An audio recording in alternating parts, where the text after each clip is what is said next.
Bismillahirrahmanirrahim. Assalamualaikum warahmatullahi wabarakatuh and a very good morning.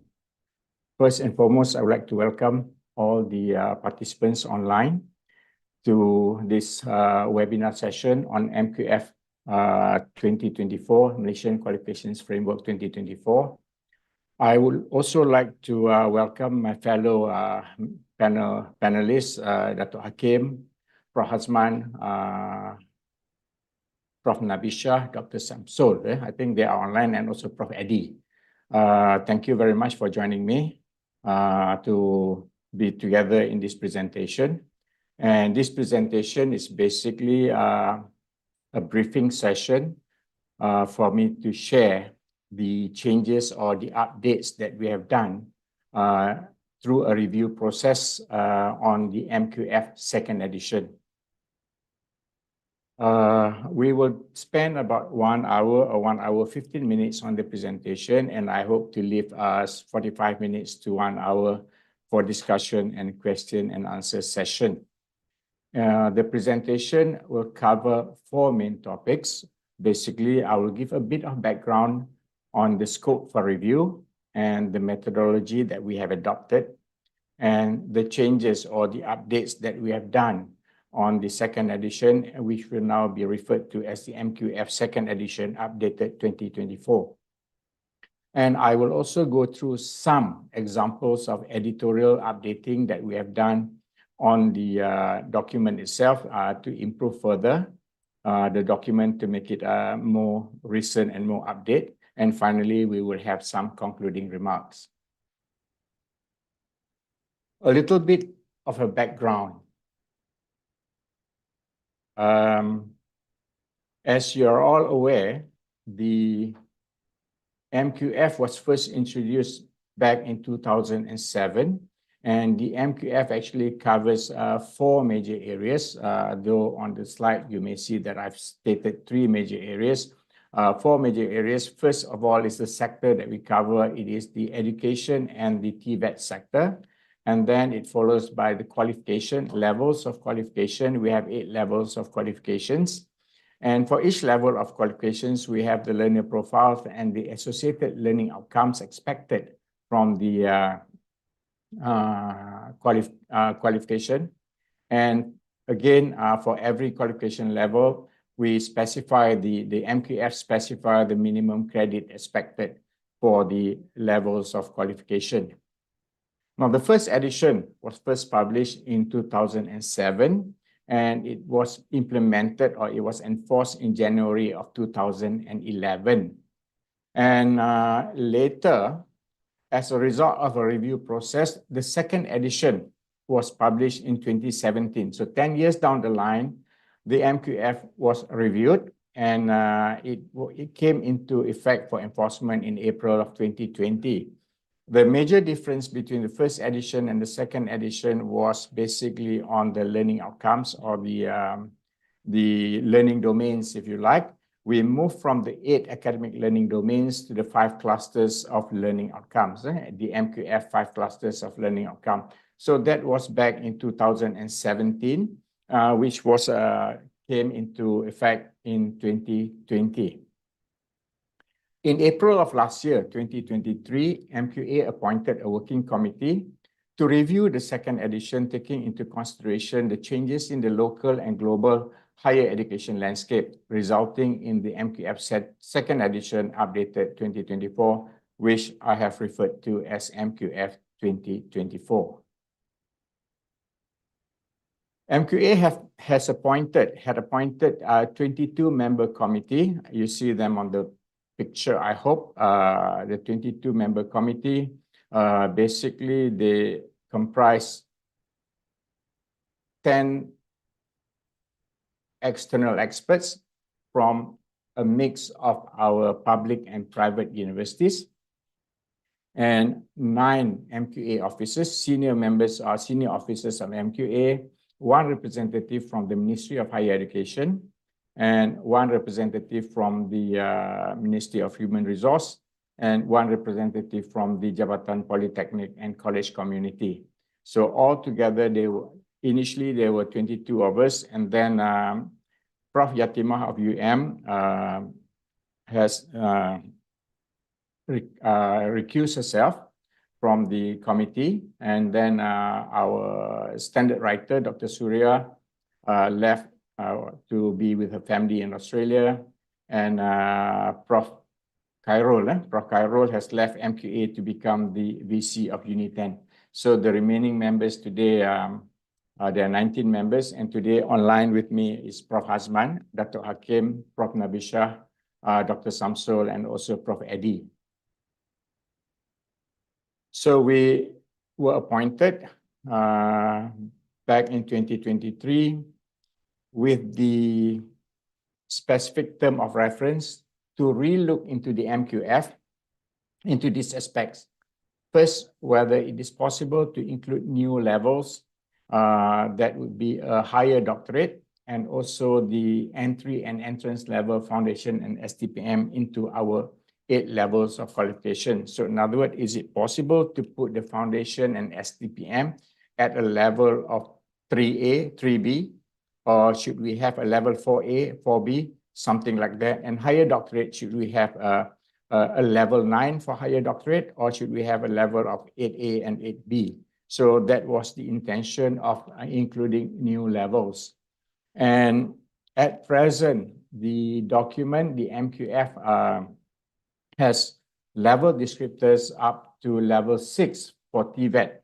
The academic sector goes right up from sector 1, from level 1 to level 8, whereas the TVET sector stops at level 6. And we were supposed to look into the possibility of having level 7 and level 8 for TVET.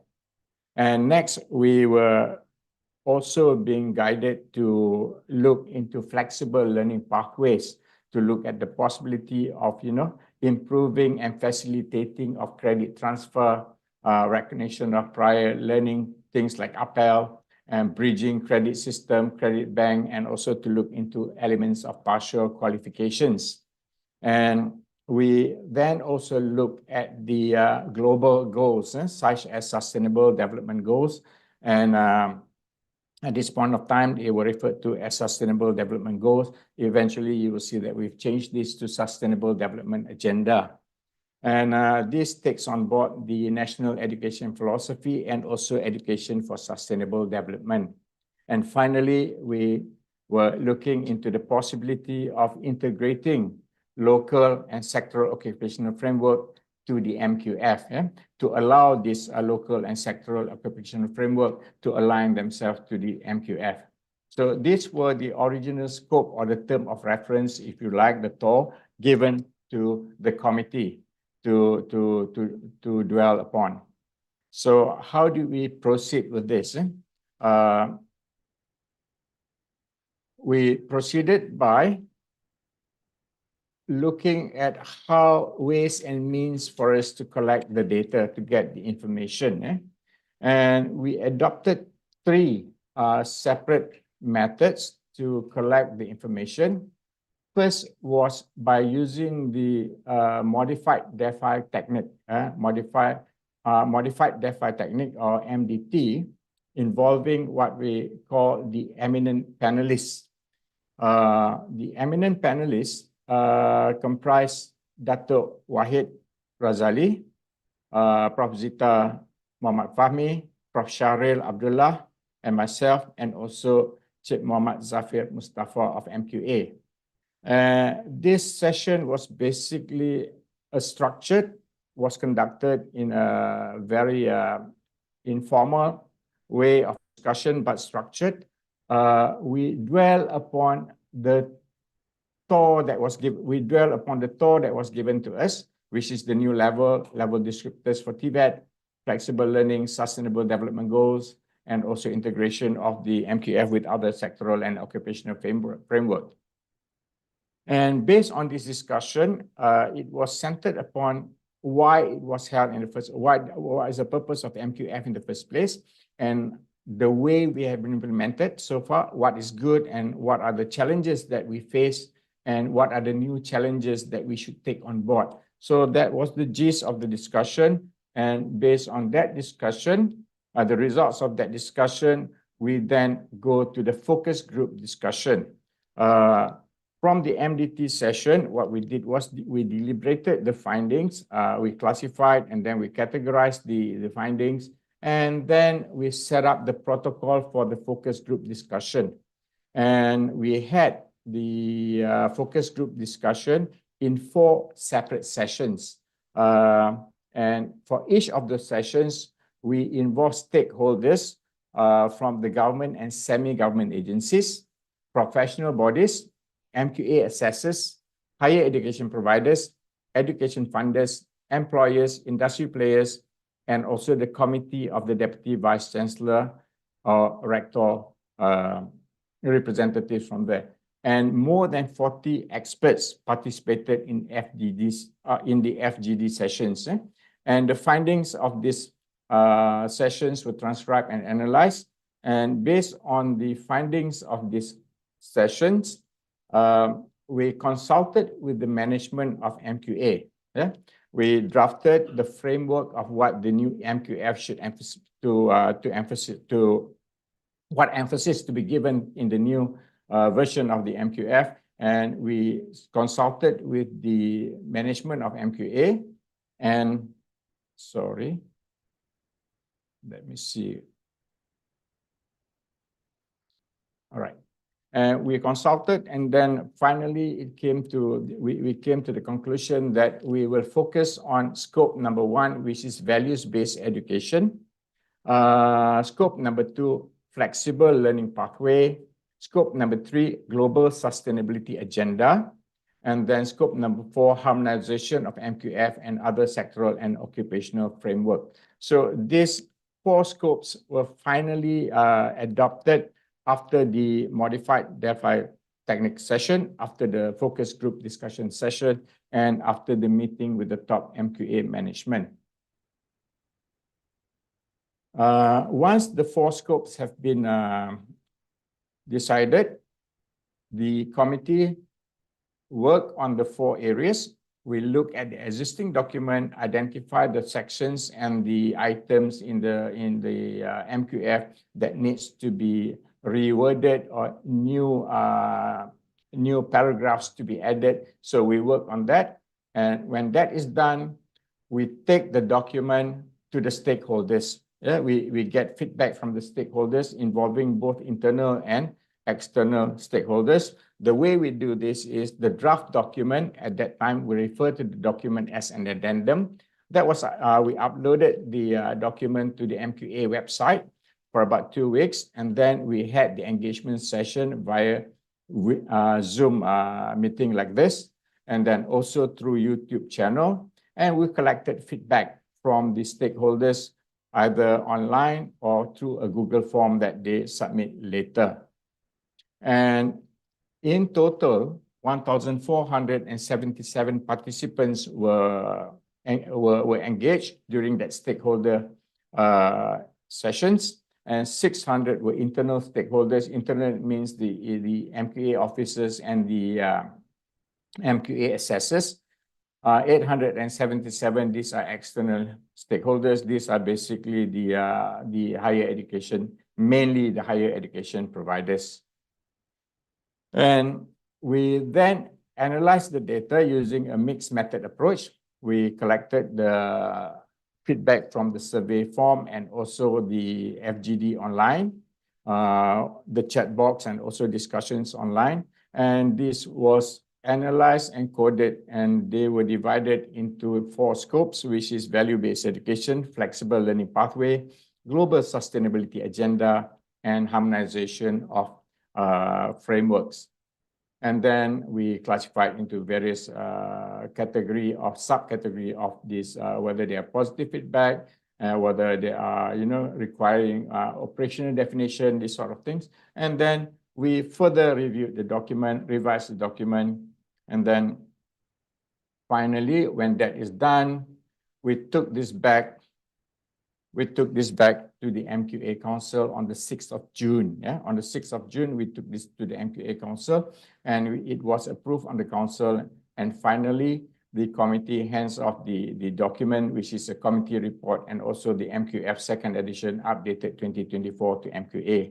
and it has now been approved by the MQA, and I believe a circular has gone out to this effect, dated 1st of August, informing of the updated version, and I believe that you are, the higher education providers are given a transition period or a preparation period of 2 years before this updated document will be fully enforced. So in order to understand what are being changed, I will go through the document and highlight to you what are the changes that we have made. The next slides will show you 2 columns. The one on the left would be the existing text in the 2017 version. And in the right column, I will be referring to the item number in the document, which will be referred to the numbering in the new version, MQF 2024. So here we go. The first item in the section on introduction, there is a background description of the type of graduates that we are going to produce. Basically, we are talking about producing graduates with key initiative to improve learning, skills, and competencies. Now, in the new version, we have included nurturing. This effort aims to improve learning, skills, and competencies, nurturing holistic and balanced graduate to support the national and development goal. The expression nurturing holistic and balanced graduate is deliberately introduced. It is not there in the second edition of 2017, but it was thought that it would be implied because the MQF document is supposed to support the national education philosophy. But we felt that this must be made explicit because in the national education philosophy, we go for holistic integrated approach of developing the human, the potential of human in terms of the intellectual, spiritual, emotional, and also physical dimensions of the human so that they can become balanced and harmonic in their existence. So we talk about introducing this term, nurturing holistic and balanced graduate. This is basically to support values-based education. Next, item 2. Item 2, there is the existing text is shown in the left column. It's quite lengthy.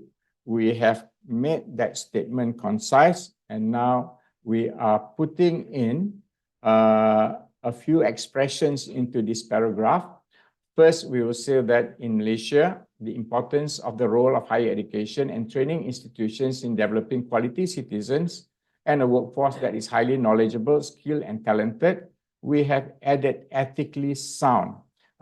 Basically, knowledgeable, skilled, and talented, this is already in the philosophy, but what is not mentioned is basically what is mentioned in the philosophy, but is missing in the MQF is ethically sound. So we have added this particular expression in the first sentence, and down the paragraph, we have also include the expression nurturing holistic and balanced graduate. Development in higher education and training institutions have been guided broadly by the national education philosophy, which emphasizes nurturing holistic and balanced graduate that will contribute to the social, economic, and political development of the nation. So again, ethically sound and nurturing holistic and balanced graduates are being introduced into the paragraph to support values-based education. And we further add this to emphasize values-based education. We put in this paragraph to say that the Malaysian Qualification Framework, which was mandated under the Malaysian Qualifications Agency Act 2007, has a key role within this complex arrangement, i.e. to set not only qualification of standards for all qualifications in higher education and training sectors, but also to ensure a holistic graduate development through the 5 clusters of learning outcome, with emphasis on values-based education. Now we are bringing in consciously to say that developing the graduate holistically through the 5 clusters of learning outcome with emphasis on values-based education.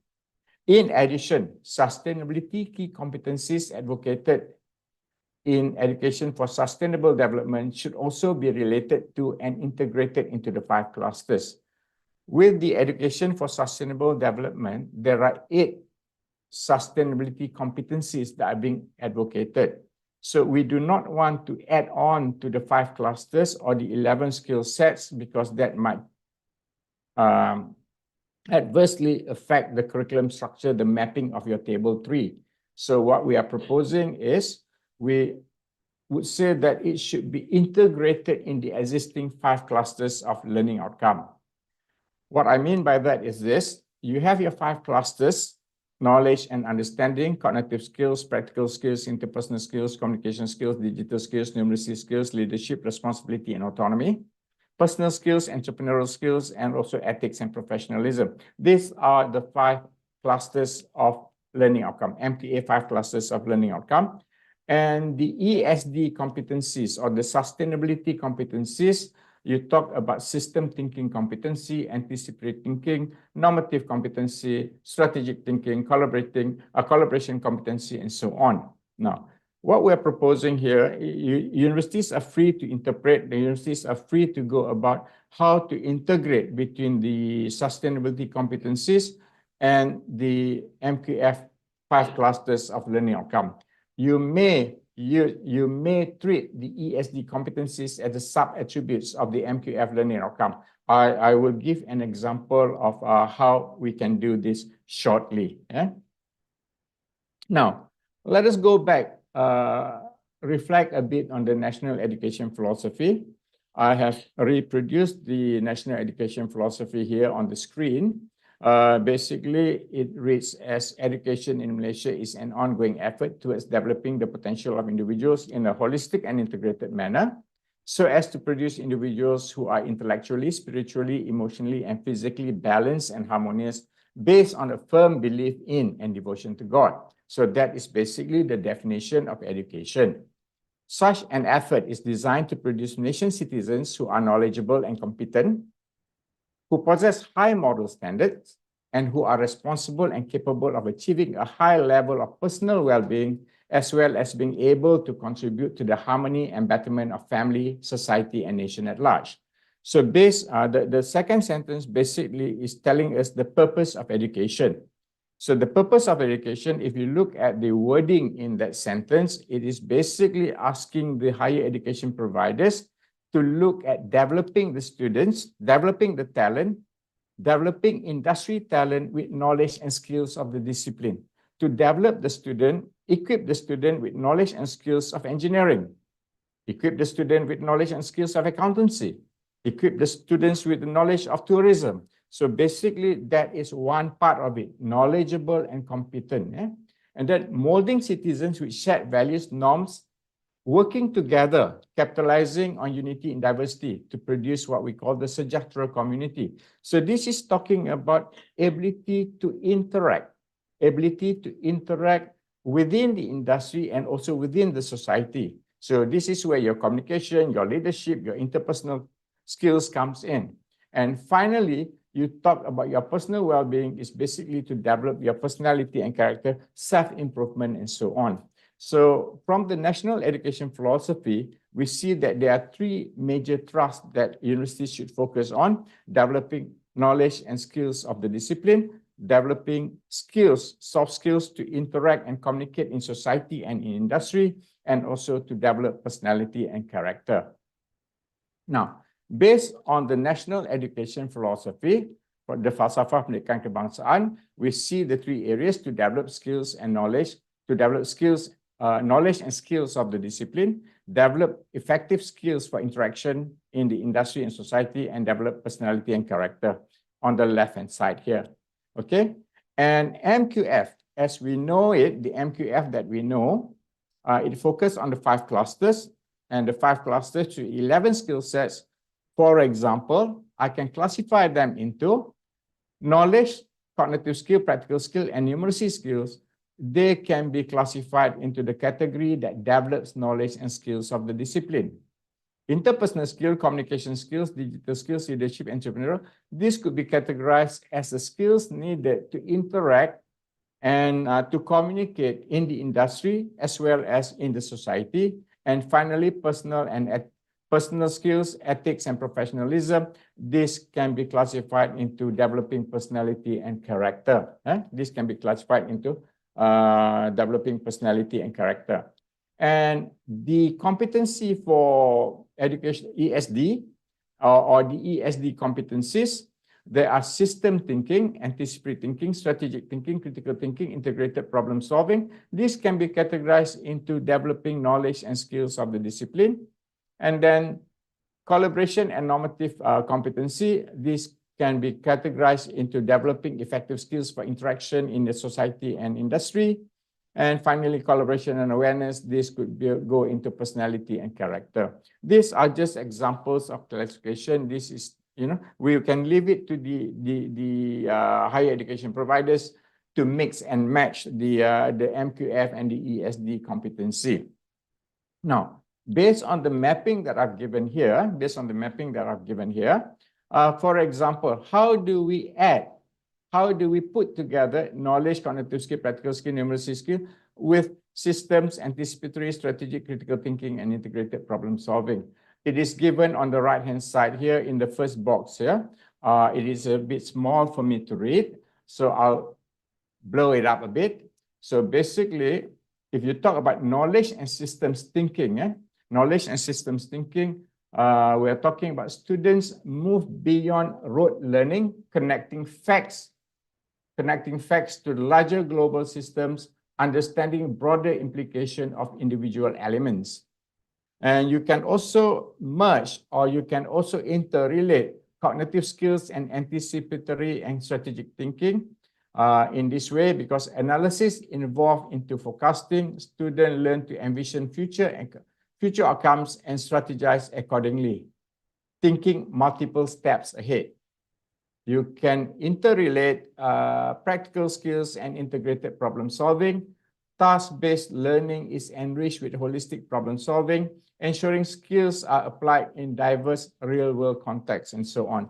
So what we have given in the right-hand side here in the box is basically these are examples how you can mix and match the MQF skill sets or MQF learning outcome with the ESD competencies, right?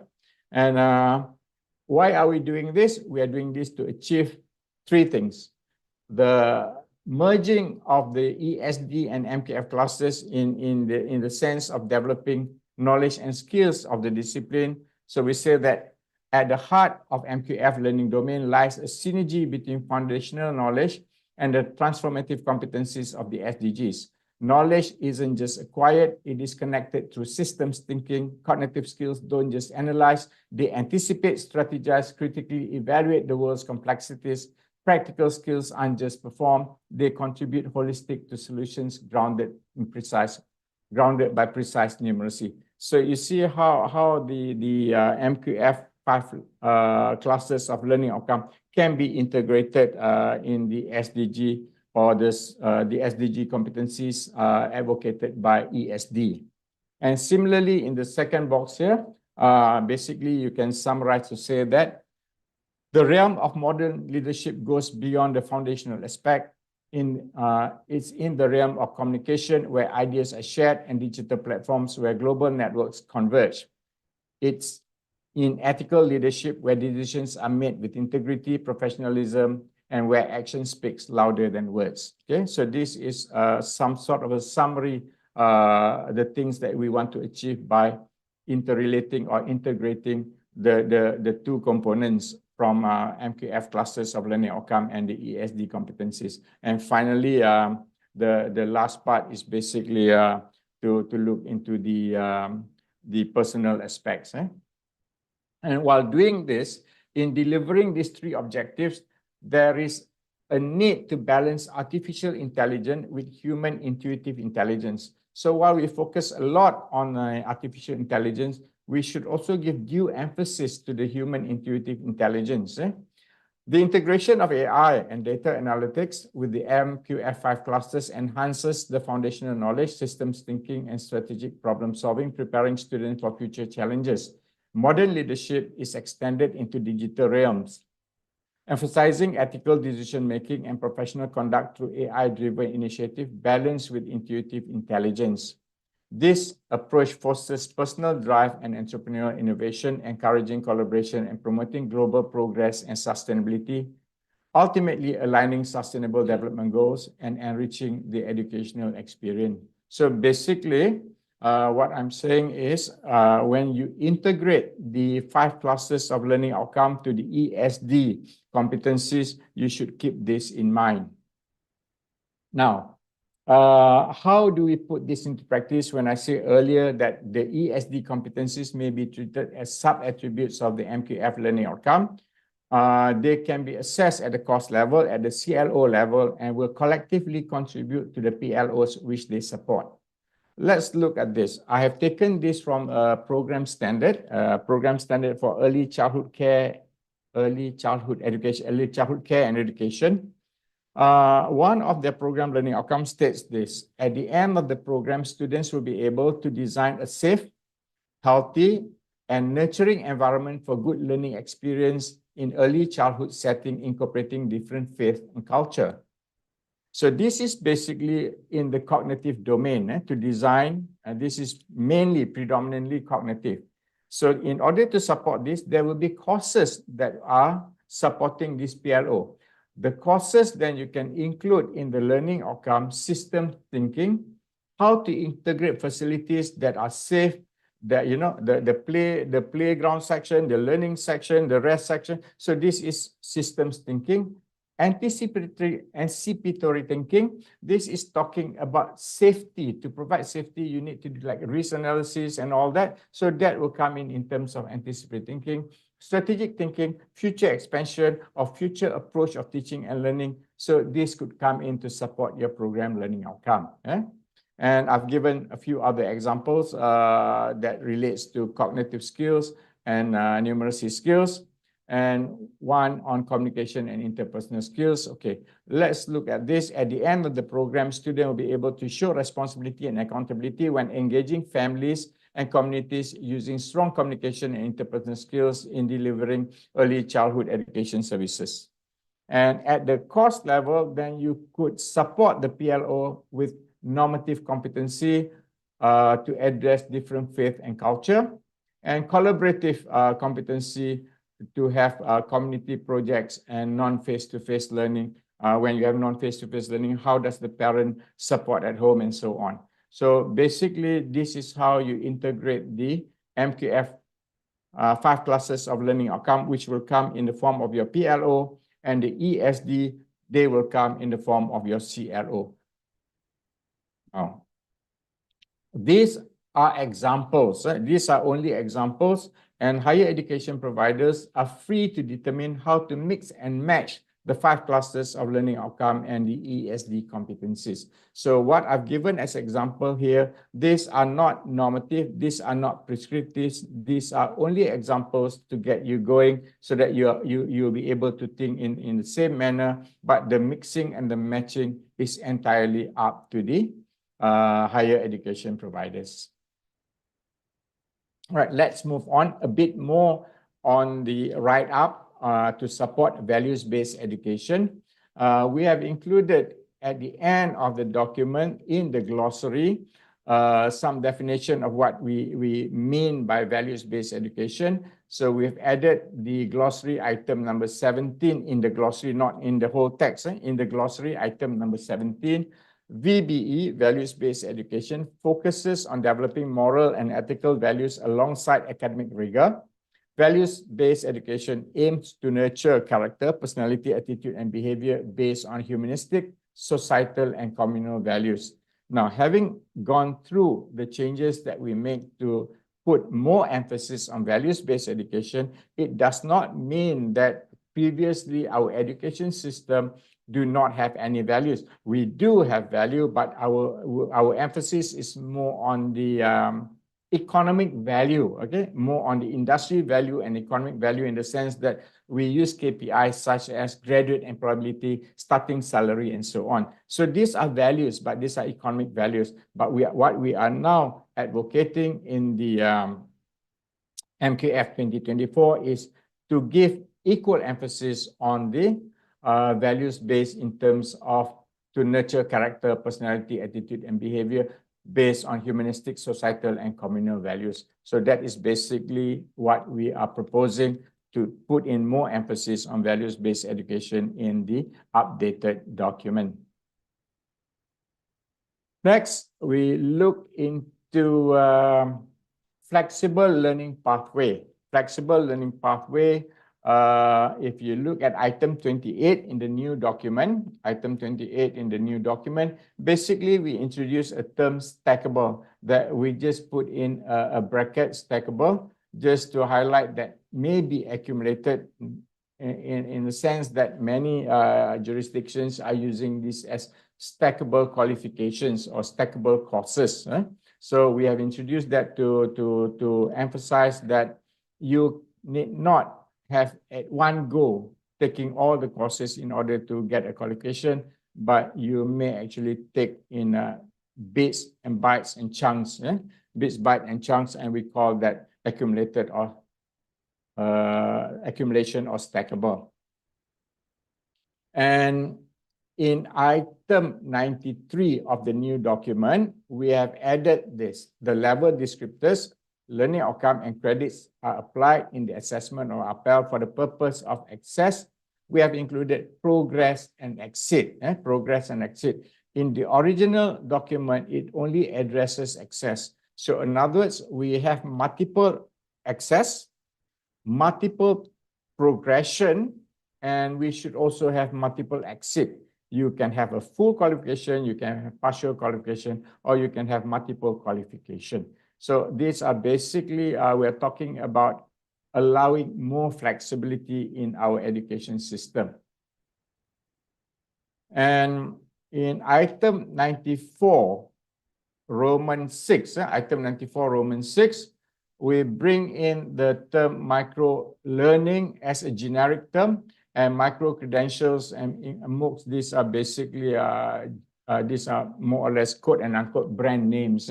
So this is basically to emphasize that MQF now advocates that learning can be done through micro-learning by using micro-credentials or by using MOOCs.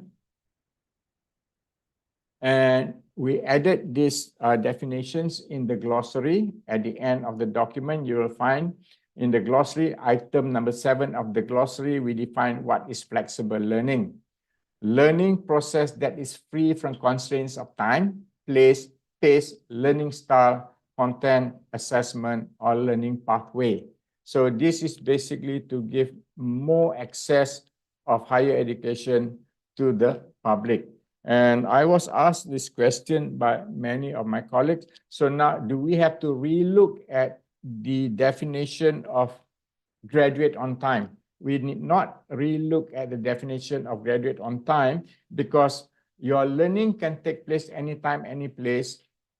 Once you are ready to submit all this to a university, to enroll in a university, then the time for learning is counted when you start enrolling. So once you start enrolling, based on your micro-learning, based on your badges, based on your micro-credential and all that, you'll be given credit exemption or credit transfer, and starting that point will be your starting point of enrollment. So there is no need to relook. And if anything, by having this micro-learning, you'll be able to shorten your duration of study at the university. Official duration can be shortened, okay? And we also included the glossary for flexible learning pathways. Flexible learning pathways refer to learning pathways that lead to a qualification. It comprises 3 phases: pathway for getting into higher education, that is access; pathway for getting through higher education, progression and transferability; and pathway for getting out of higher education. Okay, so that is a definition given to support flexible learning pathway. And stackable, we also provide some definition or explanation to the term stackable. The accumulation of micro-credentials and credit can be tendered to HCP for completion, leading to an award or credit transfer based on credible and transparent outcome-based process, which is subject to existing policy. So in other words, if you're talking about micro-credentials, MQA has, I believe, in year 2020 came up with the guideline, or I can't remember, I think a guideline on the micro-credential, and later on in 2023, there is a guideline on standalone micro-credential. So in other words, we are talking about micro-credentials that has been verified that can lead to the credit transfer given by the HCPs. So when you talk about stackable, do refer to these two guidelines on micro-credential.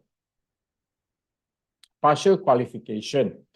Partial qualification refers to small volume of learning through shorter, personalized, demand-driven, and possibly stackable courses, including micro-credentials, MOOCs, and short modules with clear learning outcomes, knowledge, know-how, information, value, skills, and competencies to be acquired by the learner.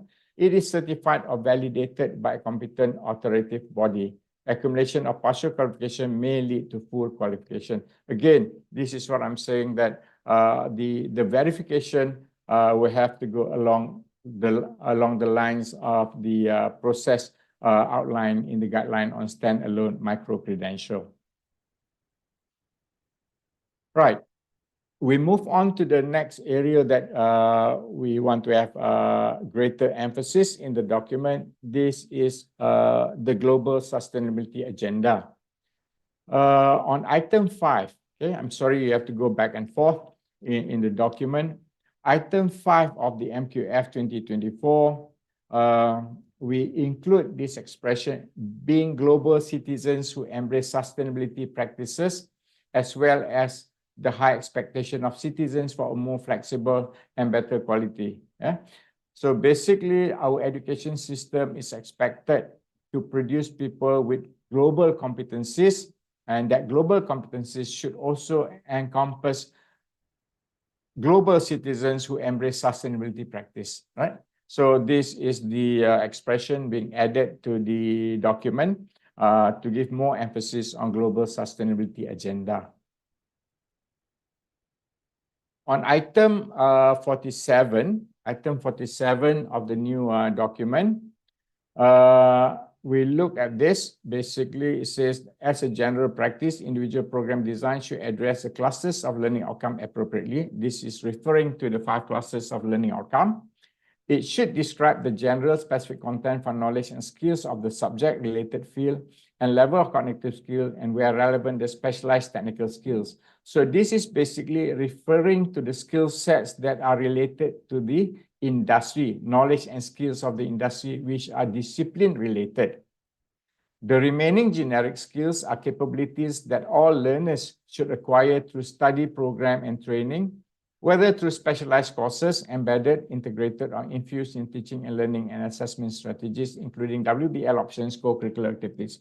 So this is referring to the sets of learning outcome that is more generic, things like leadership, communication, interpersonal skill, entrepreneurial mindset, ethics and professionalism. This can be acquired through courses that is directly related to the discipline, or courses that are more of general nature. You're talking about the MPU courses, general courses. It can also be acquired from co-curricular activities or student activities. So this is what this particular section is saying, is that we should include the global sustainability agenda in the generic learning outcomes, which is the communication, interpersonal leadership, personal skills, entrepreneurial ethics, and professionalism. So this is where the emphasis should be given with global sustainability agenda.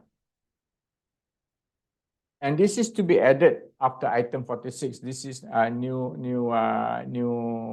paragraph to be added. The MQF advocates for the concept and practice of sustainability. HEPs are recommended to include global sustainability agenda at all MQF levels in their graduate profile or any of the learning outcome domains, learning content, assessment to produce graduates with a balanced and holistic academic and social skills. Element of sustainability could also be offered as partial qualification under FLP and could be incorporated as part of continuous professional development for trainers and also for academic staff. So this is a new paragraph added to the document. This is put in as item number 47.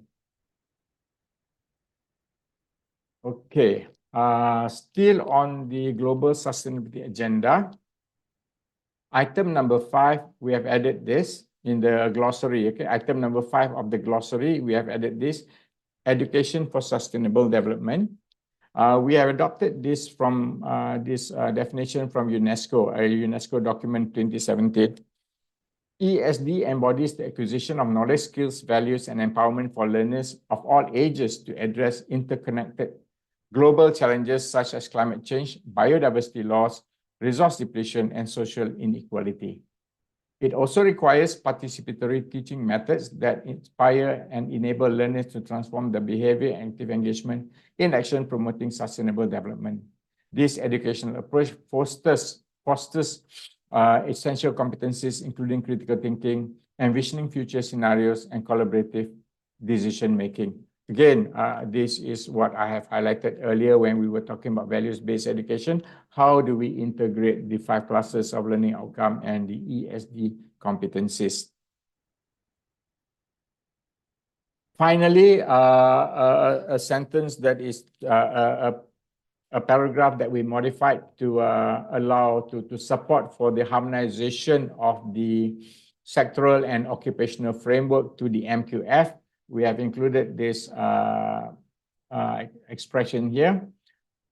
Through suitable interconnectivity and interoperability mechanism, this facilitates recognition or articulation of these certifications into qualifications, creating flexible pathways that support lifelong learning.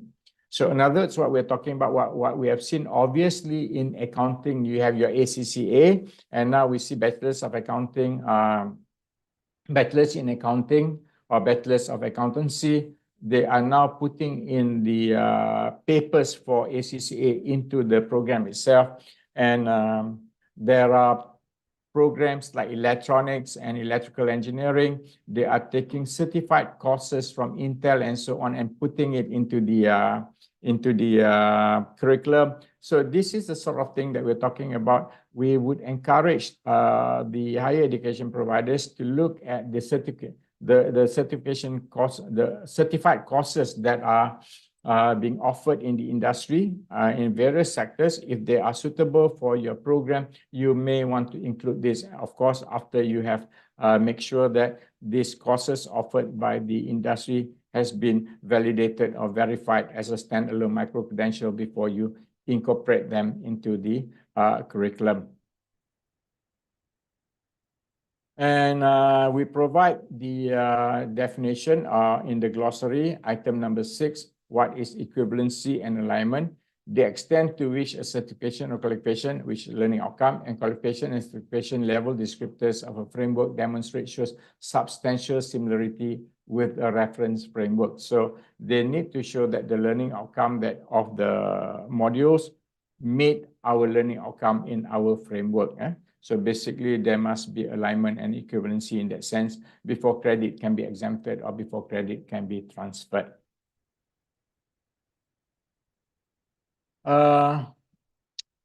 We have also made some revision on the 5 clusters of learning outcome. We are not adding, we are not subtracting anything, but this is just addition to clarify.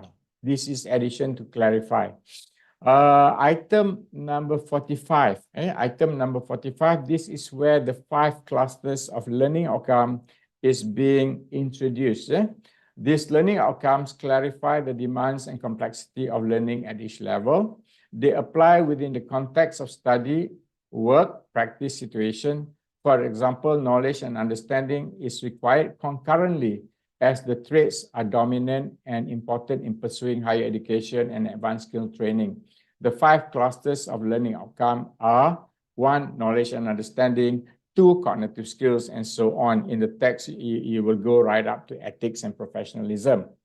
What we have done here is basically, we have added a footnote to the item cluster number 1, knowledge and understanding. The footnote reads as follows: knowledge and understanding is the name of cluster 1. So knowledge and understanding is the name of the cluster. They do not refer to the taxonomy levels in Bloom taxonomy. There is a huge misunderstanding saying that knowledge is C1 of Bloom and understanding is C2 of Bloom's taxonomy level. The MQF was written not referring to any of the taxonomy available out there. So knowledge and understanding simply refers to the name of the cluster. Both cluster 1 and cluster 2, which is cognitive skills, they are in the cognitive domain, and you need to address them from the lowest to the highest taxonomy levels of any cognitive taxonomy, may it be Bloom, Mazzano, Webb's depth of knowledge, Solo, or whatever. So what we are trying to emphasize here is knowledge and understanding is the name of the cluster. It does not refer to the taxonomy levels in the Bloom taxonomy. So that is number 1. Next, for interpersonal skill, we have rephrased this particular sentence over here to read as follows.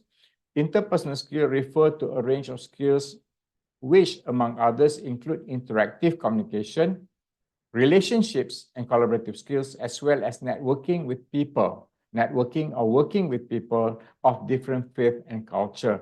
So this is where we think that it is very important, especially in Malaysia. We have to give students problems that would have some mix of conflicts and dilemmas on different faith and culture, so that they would learn to be more sensitive, and they would have more mutual respects to people of different faith and culture.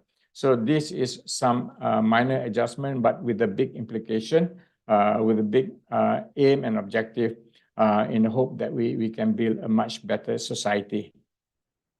And here, this is talking about personal skill, I believe, item 59. These skills are even portrayed through enthusiasm for independent learning. Yes, personal skill, independent learning, intellectual and self-development. And we have added this as well as flexibility, adaptability, confidence, self-control, proper etiquette, and commitment to professionalism in the workplace.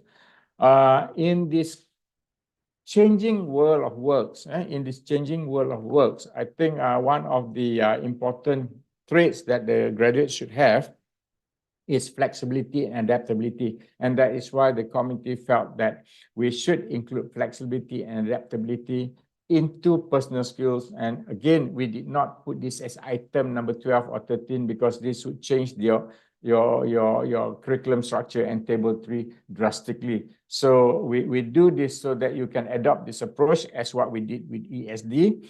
Flexibility and adaptability may be treated as sub-attributes of personal skills. They are to be assessed at the course level and will collectively contribute to the PLO related to personal skills. So this is one way. Notice that we put the term may be treated. This is not compulsory. If you want to treat this as an additional learning outcome, number 12 or number 13, that is entirely up to the higher education providers. This is only a suggestion. And finally, in the appendix number 2, we put in a note at the end of the table to say that this table provides descriptors for qualification levels. Appendix 2 is not, strictly speaking, is not a taxonomy.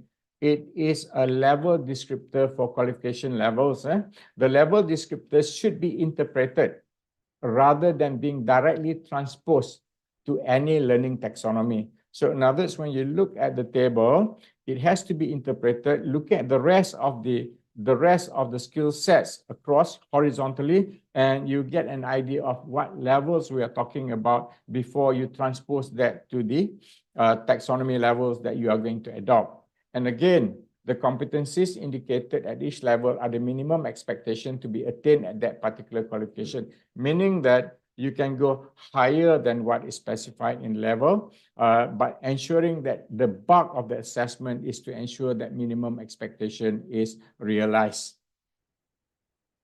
Okay, the updates on the principal statements to provide more emphasis on values-based education, flexible learning, global sustainability agenda, and harmonization of networks, and also some clarification of the 5 classes of learning outcome has been done. I will show you some examples of editorial updating. These are basically editorial updating to make it more current and relevant. Let's have a look at some of these examples. Again, the number in the left-hand side is the page number or the item number in the original document 2017. On the right-hand side, it refers to the new MQF 2024. Right, item 6. Okay, item 6. The purpose of the review in the old document, it says 2017. In the new document, we'll say that both in 2017 and 2024. In the previous document, it says about 10 years, but now since the review, it is 17 years. So we make those changes, nothing major. And item number 7, in the old document, it refers to ICGPA. ICGPA is basically a brand name. It's a brand name. We no longer use ICGPA after the change of minister from Idris Jusuf to YB Mazli.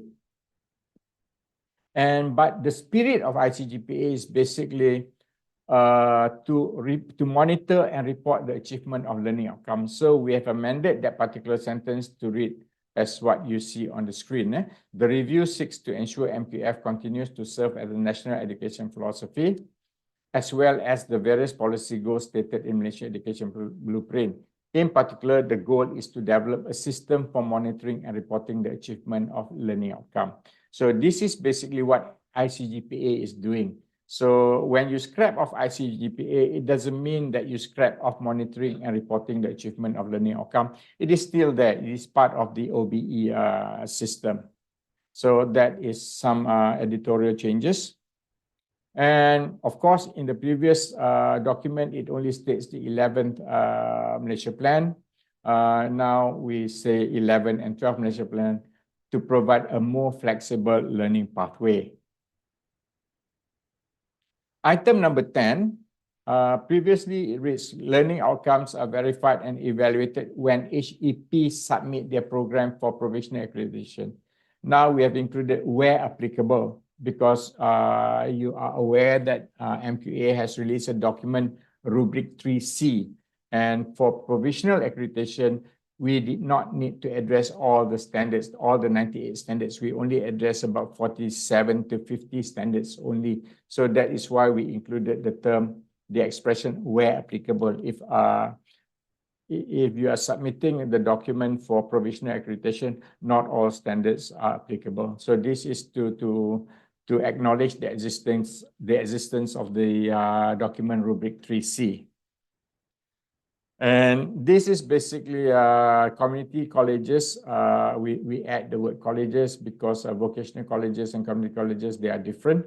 And also recently, it's no longer recent, it has been there for quite a while, so we make those changes. And we corrected the name of the ministries. Previously, it was Ministries of Human Resources, so now we correct to Ministry of Human Resources.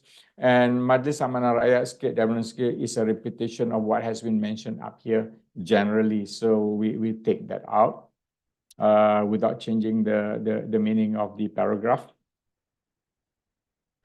And item 24, the MQF specifies at least 60%. And MQF basically is the overarching document.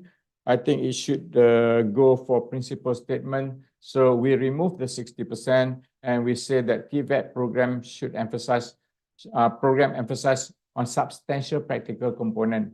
The percentage should be specified in COPTA. The percentage should be specified in the program standard. not in the MQF. It is sufficient for MQF to state that TVET program should have more emphasis on the practical component in the industry environment. So this is the change that we made. Next, item 25, TVET learners should be able to continue with the education in either the TVET or academic track. It doesn't matter. When this was written previously, the TVET sector goes up to only level 5, and now the TVET level has gone to level 6, and in future it may go to level 7 and level 8. So it is better to keep the principal statement as TVET learners should be able to continue with the education in either the TVET or academic track. That would be sufficient.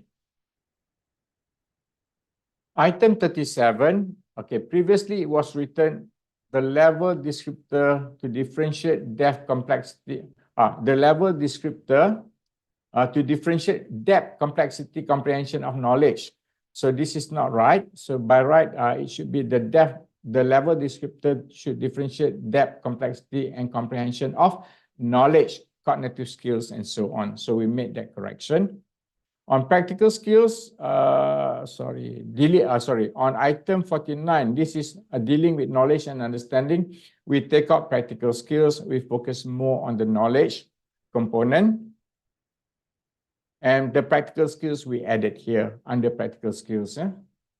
And finally, the item on interpersonal skills, we included different faith and cultures. This is also to help the sustainability development agenda, SDA.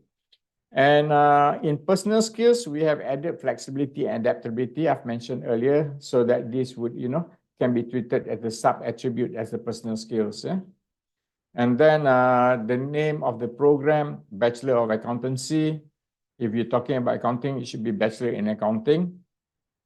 And also minor adjustment here. Board of Engineers has been corrected. Previously, it was Board of Engineering. And in Appendix 2, Level 3, Cluster 4, we have used the term entrepreneurial rather than entrepreneurship. Entrepreneurial could be characteristic, it could be mindset. It need not be the actual act of doing the business and so on. But programs on entrepreneurship, programs on business, then you may put entrepreneurship as your learning outcome. And again, we look at the inclusion of adaptability into the expression. Entrepreneurship has been changed to entrepreneurial mindset. And again, adaptability has been included. This is level 4, level 5. Level 6, adaptability, flexibility is included. Level 6 again, you talk about autonomy. A certain level of autonomy we consider as considerable autonomy. And then level 7. Okay, level 7, in the original version, it requires originality. So we felt that at level 7, it is not originality, it is innovation and independence. And then level 7 also to establish mechanism for mathematical and other qualitative methods. So this is established mechanism, or not just apply, to establish the mechanism. And again, level of autonomy is different at level 7 compared to level 6. And then level 7 also flexibility and adaptability is being brought in. And at level 8, we put in originality. It was missing before. In the original document at level 8, originality was not there. So originality should be at level 8 rather than level 7. So basically, these are some of the editorial changes that we've put in. And I think that should be all. And some concluding remarks. Since the review in 2017, additional changes have been observed in the global higher education landscape. These changes are driven mainly by the rapid globalization of education, the rising demand for lifelong learning, the proliferation of digital and remote learning technologies, and a growing collective realization that the framework must be more values-based and integrate the global sustainability agenda. It is important that MQA program standards address this enhancement. Not only the program standard, but the code of practices should also be aligned to this new emphasis that I have presented to you. The MQF 2024 remains as an overarching framework for all qualifications from the education and TVET sectors, which is based on and maintains the structure of the framework established in 2017. The key features are as follows: renewed emphasis on values-based education, focusing on humanistic, communal, and societal values in line with the national education philosophy. A more comprehensive treatment of the flexible learning pathways, encompassing flexible entry, progression, and completion of an academic program. Renewed emphasis on global sustainability agenda, requiring programs to integrate sustainability competencies within the 5 clusters of learning outcome, and enables independent training providers the opportunity to align their module development with MQA quality assurance procedure, leading to verification of modules for credit transfer. So basically, these are the 4 areas. I believe that the circular for this has gone out to the respective higher education and other stakeholders, other regulators, and the circular was dated 1st of August of this month. And all of us are given a transition period of about 2 years before the enforcement or before accreditation exercises or whatever will take on board these values. So the 2 years that we have should be sufficient for us to relook and revisit our curriculum and our syllabus to ensure that we are again in compliance with the MQF. Before I end this presentation, once again, I would like to express my sincere thanks to all the participants who have joined us online for this webinar. And I hope that the presentation is useful to you. And I would also like to take this opportunity to thank MQA for giving us the trust to review the document and come up with this proposal. And finally, to my team members, this would not have been possible without your support. It has certainly been a good working experience for me. It was not stressful, it was enjoyable. And I think that we started out, and some of you we met as strangers. And during the sessions, we became partners, professional working partners. And I hope at the end of the day, when we have completed our task, we would become friends and remain friends in the many years to come. So thank you very much. So this is the end of the presentation. And I would request, if possible, for the admin, can we have a 3 minutes break so that I can have a sip of water, and then we will come back. We will look at discussion and Q&A. Right, thank you. Can we take a 3 minutes break? Thank you.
Soalan dia daripada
Okay, we are back. I see that there are already a couple of questions on the screen that has been displayed in front of me. So I'll read the question and I'll try my best to respond to the question. And I hope my fellow panelists that are online may want to chip in if you feel that I'm omitting something. Okay, the first question, is it compulsory to map one of the MKF cluster of learning outcome knowledge to one ESD competency, e.g. system thinking, or it can be mapped based on clusters, knowledge, cognitive skills, practical skills, numeracy skills, and so on? As I've mentioned in my presentation, I have selected cognitive skill with systems thinking. That is just pure selection random, okay? So I have at the end of that slide of examples, I say that the HEP is free to mix and match, the cluster and the learning outcome. You can map one learning outcome from MQF to one or two ESD competencies. It doesn't matter because one learning outcome can be supported by several course learning outcome. The ESD competencies come in the form of the course learning outcome. So don't think in the sense that you say, I was a bit reluctant to give examples because if I give examples, and that's why in the example at the end, I say that these are examples. HEP are free. You have that freedom, you have that autonomy. So don't limit yourself to the way that I've shown you to the example. And basically you can map one cluster to one cluster to two. It doesn't matter because normally you would have your program learning outcome being supported by a course, and the course, you will have several course learning outcome. And the course learning outcome is where you address your ESD competencies. Okay, I hope that clarified the question. The key word that you need to understand is the freedom to mix and match is with the higher education providers. Of course, when you mix and match, the nature of the problem, the scenario, or the project must reflect the match that you have chosen. Okay, that is the first question. The second question, in MQF 2024, is there an explicit values-based education framework for university to follow? The values-based education actually comes from the national education philosophy, the two sentences that we have read just now in the presentation. So what we have done is we have taken the expression to nurture holistic and balanced graduate into the principal statement. Now, The MQF is not a document where you elaborate further. It is a principle statement. It will be elaborated further in the COPA ODL, COPTA a little bit. It may be elaborated further in the program standard. But at present, my understanding is it is in the pipeline that MQA will come up with a guideline for values-based education together with the ESD competencies. The details that would come in, what you are expecting, I think you will be waiting for guideline for good practices and so on. So at present, we have only included principal statements to make the higher education providers aware of this. But at the top of my head, I can say this. You need to realize that the 5 clusters of learning outcome, they are not compartmentalized. They are not in silos. So when you talk about values-based education, I would think in the simplest form is to take ethics and professionalism, and you would have to interrelate ethics and professionalism to problem solving, ethical problem solving, to communication. There must be ethics in communication. To leadership, there must be ethics in leadership. So in others, the expectations of the high moral values as stated in the national education philosophy must be realized in the way that we deliver our program learning outcome through the learning activities and assessment. I know that it might not be that simple to translate, but you need to explore and try to come up with the projects or the scenarios that can actually emphasize on values-based education. We should be looking forward before the 2 years is up for a guideline on values-based education so that the HEP will have a clearer picture on how to incorporate that. But in a nutshell, I would say this: do not limit your thinking into silos. Look at ethics and professionalism as that ethics and professionalism needs to be integrated and interrelated to the other clusters as well. So if you think in that manner, I believe that you are on the right track to implement values-based education. Okay, mana kita? Which one now? May I check if flexibility and adaptability were assessed through hands-on project? Do we need to provide video as evidence? Flexibility and adaptability comes basically through projects, or it can come through a written exam, scenario-based exams, or this sort of things. As long as you are clear with your questions, as long as you are clear with the project brief and the task that you are giving your student, and which of the tasks that you have included adaptability and flexibility, and the rubrics are clear, then it is fine. Flexibility and adaptability, basically it will go into your rubric, and then the way you award marks and the examples of the submission of the assignment, it can be in the form of a document, or it can be a form in a digital form, in a paper form or digital form. We are not putting any prescriptive method. So that is again up to the university. If you are doing like a multimedia program, then perhaps your project is heavily based on a digital type of submission, then so be it. But if you are more traditional, then you're giving them a project discussion and then a report presentation and so on. So the rubric or the assessment of the report should reflect how you incorporate the elements of adaptability and flexibility in the project. Yeah? Foreign branch campuses often struggle to align their programs with the MQF, particularly regarding credit requirement. Given differences in system, what is the the thing is, when you come to compliance with MQF, number one, I think sector, no issue. You'll be able to clarify your program, whether this is TVET or whether this is on the education sector. And next is the level. So whatever level, I think we already have the equivalency levels between MQF and the other jurisdiction. You can always map that, and you can place your program from the parent company into our level. Learning outcomes, I think we have a lot of similarities with the other jurisdiction. Credit, there is no two way about it.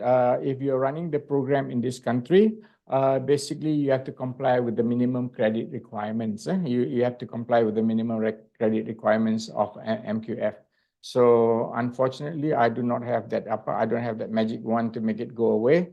It is there. You do need to comply with the credit requirement, the minimum credit requirement that is stated in MQF.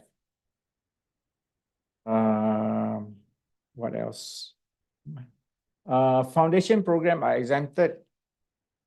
The foundation program, if you read the MQF, it clearly states that the foundation program is not part of the framework. That is number one. Yeah?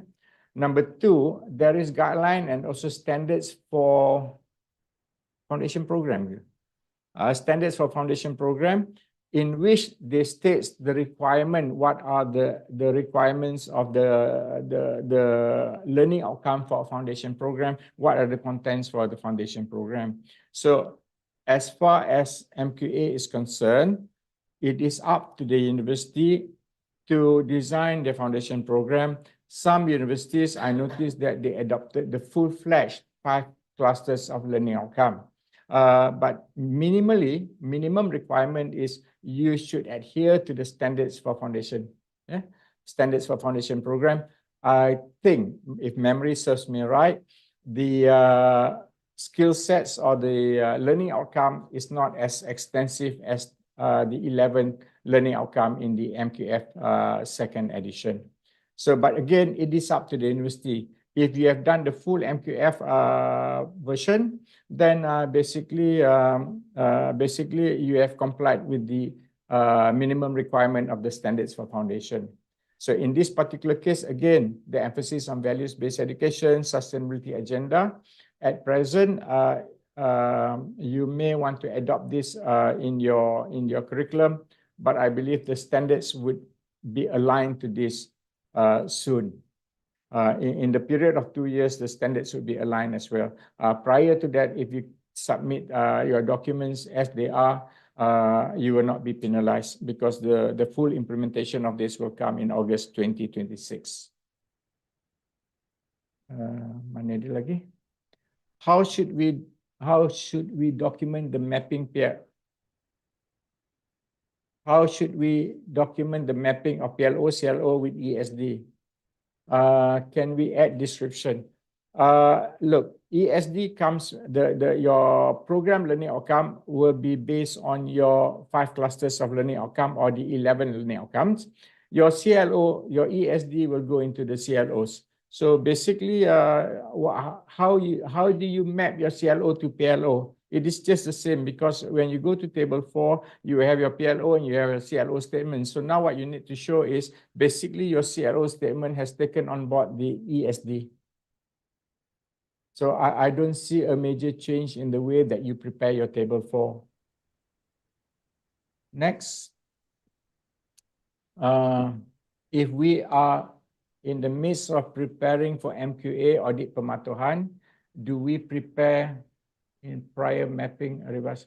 If you are submitting your document, this is based on the practice of MQA as I understand this. If you submit your document before 31st July of 2026, you will still be evaluated based on the old document. So if you intend to submit, this is important for those who want to revise the document in the 3rd quarter, in the 2nd and 3rd quarter of 2026. Then if you are not complying to the new MQF, make sure you submit before 31st July.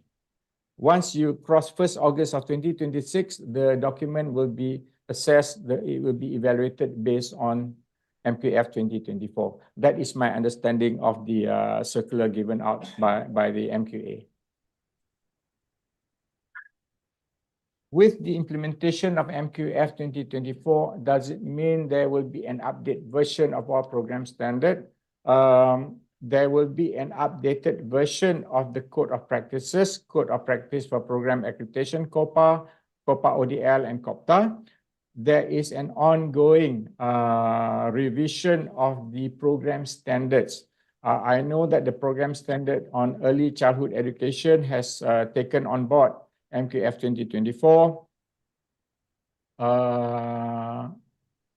Program standard on performing arts, program standard on mass comm, they are in the midst of reviewing and they are taking on board the emphasis given in MQF 2024.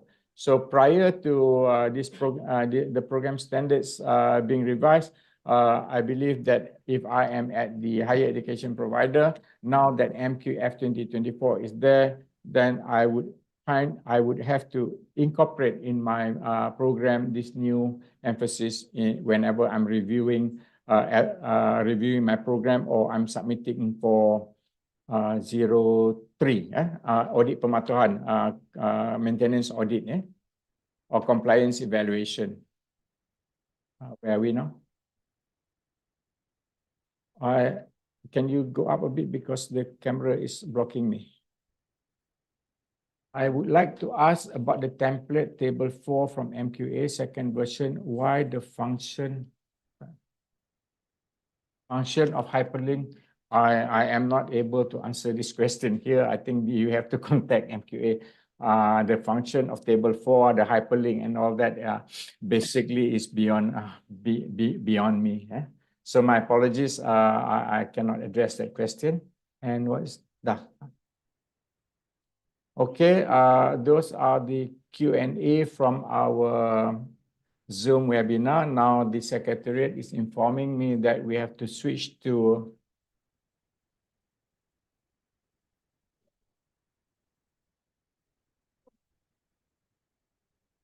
okay, there is a question from Brian. How will MQA support HEI to prepare the academics to change TNL so that we can be aligned to the new expectations, right? MQA has been helping the higher education providers by providing series of courses on assessment, on curriculum design, on OBE, through their department MQA training, MQA training center, MQA training center, and the modules of the training program at MQATC will also be reviewed now to include these elements of values-based education, sustainability development agenda, and flexible learning as well. So I think if you look at the MQA webpage, MQATC webpage, there are a series of courses, Brian, that you may want to look at. And I believe MQATC is also in the process of reviewing the content so that it is more aligned to MQF 2024. Even the training for the panels also, we are updating the modules so that the new requirements of MQF 2024 will be taken on board. In delivering the training programs. Okay. This is from Brian as well. For franchise program or foreign branch campus program, if the assessment are not aligned with new expectation, what should be done? I don't see assessments are basically, you see, assessment, if you're talking about aligning to the ESD, I don't see any problems because we have been doing that. When you talk about collaboration, when you talk about normative competency, when you talk about system thinking, it is already in our main 11 learning outcomes. In the main learning outcome, it is already there. So I don't see the problem of assessments being a hindrance to satisfying the requirements of MQF 2024. For example, flexibility and adaptability. It is just a matter of you redesigning your assessment to include some elements. For example, if I say that, okay, we will do, excuse me, we will do this project at the beginning of the project. I would say that this facility or this particular project, this facility is to be used for this purpose. But in the evening, it will be used for this different purpose. So the design of that facility would have to include some flexibility use of that facilities. Or I can say that for a tourism program, you may have a visit to this site, some flexibility. If it rains, we go here. So these are the way you set the brief for your projects, the brief for your assignments. The scenario that you set will allow them to start thinking in terms of what if. If things changes, then you have to do. And you talk about menus, okay? Menus and for hospitality program, culinary program. Then these are the things that you simply put in the assignment to ensure that your students are prepared and they can adapt and they are flexible in delivering their solutions. So it is basically talking about the lecturers must be innovative enough, must be creative enough to look at the current scenario, the practice scenario, what is happening in the industry. Because in the industry, basically, you need to adapt and you need to be flexible all the time. So we bring these problems, of course, with a little bit of modification to simplify so that the students will be exposed to these scenarios of having to be flexible and having to adapt to the situation. Okay, next question is, where will we be documenting the mapping of ESD to the CLOs? Okay. In your mapping, you will have your table 3. So table 3 is essentially looking at your courses with your PLO. In table 4, that is where you will be able to see where the mapping of the ESD comes in through your CLO. And if you want to do a mapping of your ESD to the PLO, you can back map that. What are the courses? What are the courses that addresses which of the 8 8 ESD competencies? So you can basically map forward and then map backwards if you want. But there are many other ways of showing it as well. Can you explain about the term of knowledge and cognitive, which is not related as we refer them? Okay. This is about the knowledge and understanding, okay? The 5 clusters of learning outcome. The first cluster is knowledge and understanding. The second cluster is cognitive knowledge.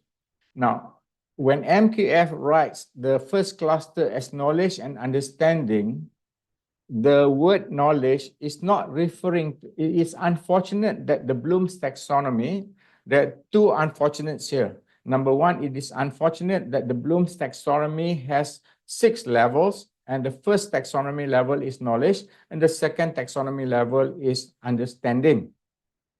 The second unfortunate is MQA, when they conduct training, they normally use Bloom's taxonomy as an example. So it becomes, the confusion comes in the form that knowledge and understanding in the MQF has been misinterpreted as knowledge cluster 1 and understanding cluster 2 of the Bloom's taxonomy. It is not that. Knowledge and understanding is just the name of the cluster. So when you talk about knowledge and when you talk about knowledge, there are 4 types of knowledge: factual knowledge, conceptual knowledge, procedural knowledge, and metacognitive knowledge. So the 4 dimensions of knowledge, you can go from the lowest to the highest level of taxonomy. So in other words, this confusion was due to the unfortunate use of the terminology knowledge and understanding. So that's why in this document MQF 2024, we put a footnote to remind that knowledge and understanding is the name of the cluster. Knowledge and understanding is not referring to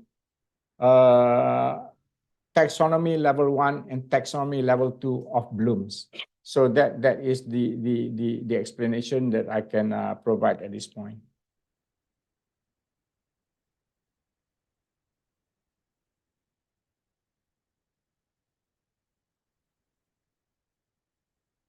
Although those were just examples in the slide, do you think it's a good practice to include the selected CLO's wording? That is what I was trying to give in the examples. The skill sets of the ESD, the sustainability competencies, the verbs that they use there, like critical thinking, creative thinking, anticipatory thinking, and so on. So these are the things that you may want to put in your course learning outcome. So you spell it out in your course learning outcome. So then you can easily map your course learning outcome to the program learning outcome, which is the 5 clusters, MKF 5 clusters of learning outcome.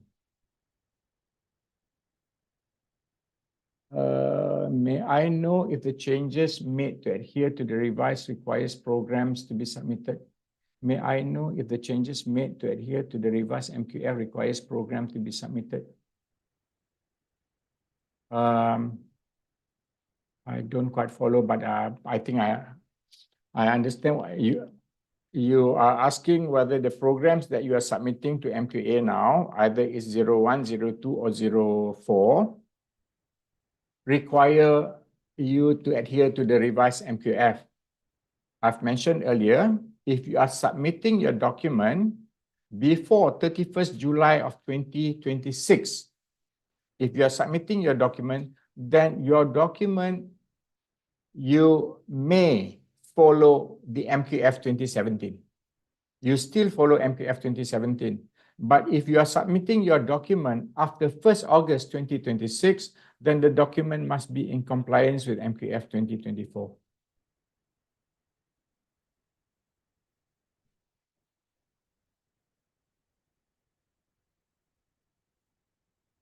The meaning, knowledge, and understanding can be mapped to... No. This is what we are trying to get away. There is a question from Delma. I'm not sure, but I'll address you as Prof. Prof. Delma. Meaning, the knowledge and understanding cluster 1 can be mapped to C1 to C2, then cognitive cluster C2 can be mapped to C. So this is what we are trying to get away, Prof. We are not saying that knowledge and understanding is low order thinking, cognitive skill is high order thinking. No, we are saying that knowledge and understanding should be treated from the lowest to the highest level of taxonomy. Cognitive skills should be treated from the lowest to the highest level of taxonomy. So, for example, if you talk about knowledge, knowing itself, okay, knowing Newton's law, for example, that is C1. This is knowledge and understanding cluster 1. Knowing Newton's law.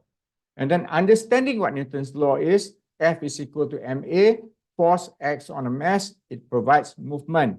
So that is C2. Given mass and a force, you can calculate acceleration, you can apply.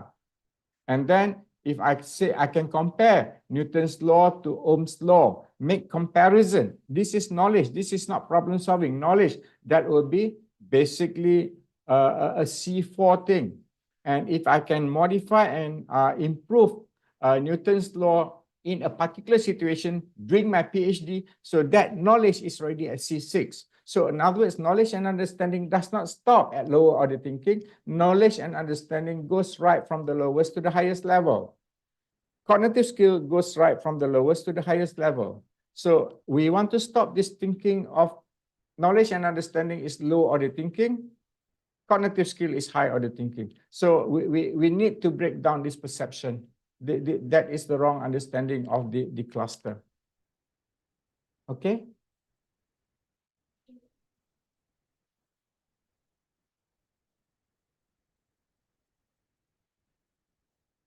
Namanya, which one?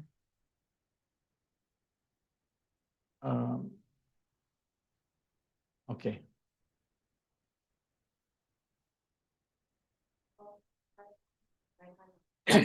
Okay. Prof. Rahana, can you give example? Allah, hilang. Okay. Can you give example on emphasizing nurturing holistic balanced graduate? This to be included in your PEO. Okay. When you look at the national education philosophy, we know that there are three things that we should do to our graduates. One is we should develop their talent into having knowledge and skills of the industry. And then they should be able to interact. Okay, they should be able to interact and communicate well in their industry and also society. And they should develop personality and character.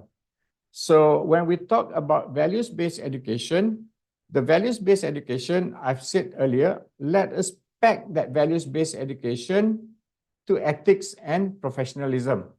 And when we pack values-based education to ethics and professionalism, the next stage is to undo our thinking of putting things in silo. Now, ethics and professionalism is basically personality and character building. So when you talk about values-based education, holistic and balanced graduate, we look at holistic in the sense that they are being developed holistically through the personal skills of physical, emotion, spiritual, and also intellect. So that is one component. When you talk about balance, they should be able to look at their position in relation to the creator, the members of society, and their position when they provide cognitive skills, provide problem solving in the sense of providing service to the community and society with safeguarding the environment. So these are the things that we hope to come up with the guideline. But before the guideline is up, I think this is the time for you to explore.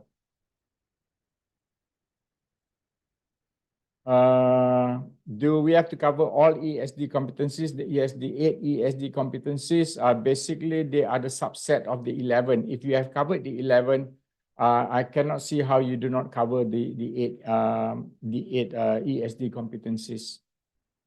So the answer is yes, you have to cover the 8 sustainability competencies in a program. Okay. I have been informed by they are looking at me, smiling at me, the secretariat. They said those are all the questions. And once again, I would like to thank all those who have put forward the question. And I hope that the response given to you is satisfactory. This is by no means the end of the question and answer session. If you have further questions, you can always email your questions to MQA, and I think they will compile the questions, and I will sit with my fellow panelists of those. I have assured MQA that once this presentation is over, we will not disappear. We will still be around and to look at the questions, and I think the questions itself is a learning process for me as well. So thank you very much once again for the question, and thank you very much for being here and for your kind attention. And I would like to end the session with wabillahi taufiq wassalam. Waalaikumsalam warahmatullahi wabarakatuh.